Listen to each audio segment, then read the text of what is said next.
wives considering adultery. My name is Olusegun Mokuolu. As a wife, your marriage can become so bad that you begin to contemplate adultery. Your husband may abandon you and he no longer have intimacy with you. But that's not where it ends. He is going out of the marriage to have intimacy with a lot of people. So whereas he is not having intimacy with you, he's having it with other people. So you don't know what to do. You are not having any intimacy. And sometimes your body also genuinely wants that intimacy. You may begin to consider adultery. And Satan, the way he operates is that when he knows a marriage is like that, he may sponsor somebody into your life who begins to show care, who begins to show you that he's available in case you need him. So as a woman, you may be contemplating adultery. I want to say something to you today. If you are contemplating that, what you are doing is that you want to take Panadol for another person's headache. It is not you that is keeping yourself that has problem. It is the person that is going outside of the marriage that has a problem. So why would you allow somebody's foolishness to lead you also into foolishness? I'm going to read a passage to you.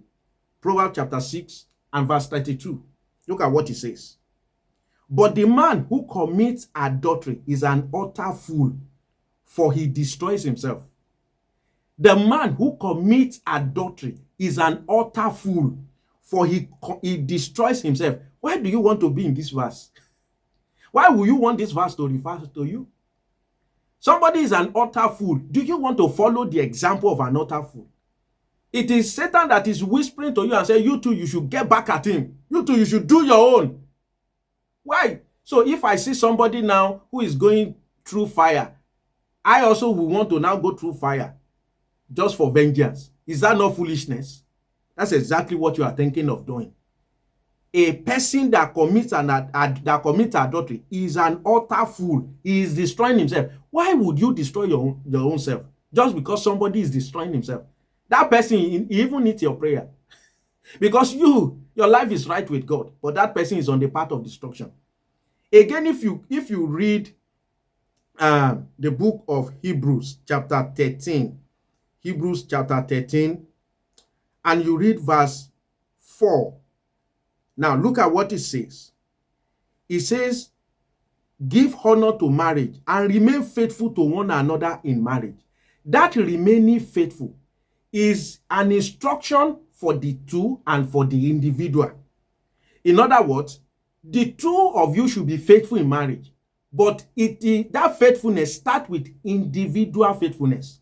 So don't compromise your own faithfulness because somebody is compromising his own faithfulness. Don't say because somebody is cheating in exam, you will now go and cheat in exam, and then you will now get caught. So it says, remain faithful to one another in marriage.